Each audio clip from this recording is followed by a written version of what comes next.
Souvenez-vous que tout ce qui se rapporte à la vie chrétienne est affaire d'expérience. Tout est expérimental.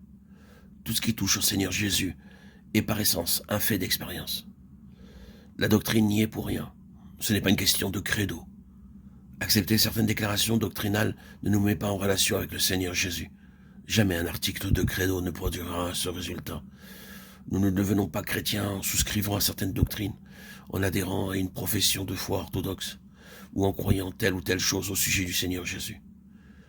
Ce n'est pas cela qui fait de nous des chrétiens. Et ce n'est pas sur cette base-là que l'Église est constituée, bien qu'elle professe certaines opinions. Il faut que tout soit forgé sur l'enclume de l'expérience. Il faut qu'au creuset de la vie, chaque élément de notre foi devienne une partie de nous-mêmes et que nous-mêmes nous devenions un élément constitutif de notre propre foi. Ce n'est pas suffisant de croire que Jésus-Christ est mort sur la croix.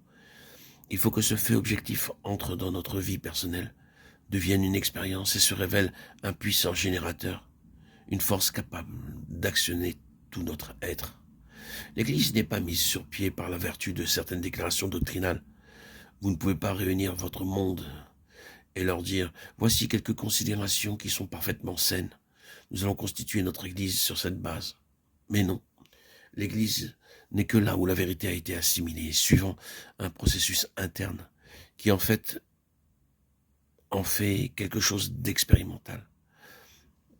Quand l'enfer ouvre sa gueule pour projeter contre vous les miasmes du séparatisme, ce n'est pas un credo qui sauvera l'unité menacée.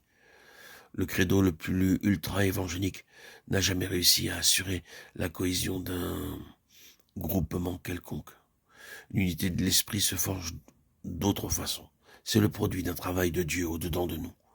Or, cette unité-là, rien ne pourra nous tenir.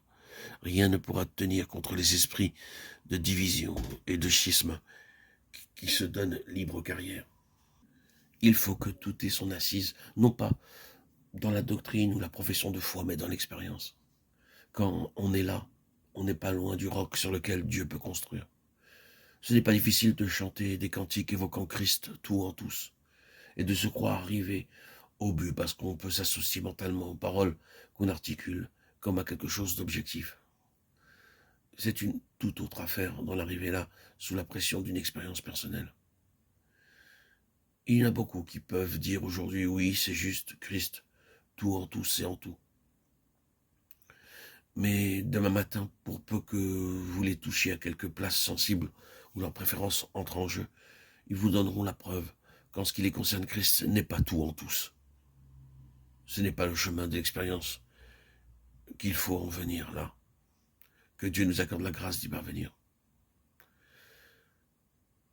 Mais mon dernier appel est de vous demander, nous nous unissons pour élever le Seigneur Jésus tout à nouveau sur le trône qui lui appartient, pour qu'il puisse régner au Seigneur souverain sur nos cœurs, sur notre vie, dans nos diverses circonstances, dans nos relations mutuelles, dans nos efforts avec ceux du dehors. Si nous avons gardé quoi que ce soit par devers nous, lâchons prise. Si nous avons des domaines réservés, renversons les barrières et laissons le champ libre au Seigneur Jésus. Si nous avons jusqu'ici partagé entre lui et le monde, ou entre lui et quelque chose que nous chérissons, mettons-y le point final une fois pour toutes, pour qu'il puisse être lui, tout en toutes choses. Qu'il en soit ainsi, dès maintenant, dès ce moment, et que dans nos relations avec lui, nous repartions sur un pied nouveau. Voulez-vous? Êtes-vous prêt?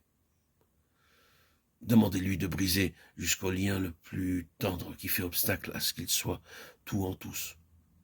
Oui, même cela. Ne voulez-vous pas le faire? Que Dieu vous en aide.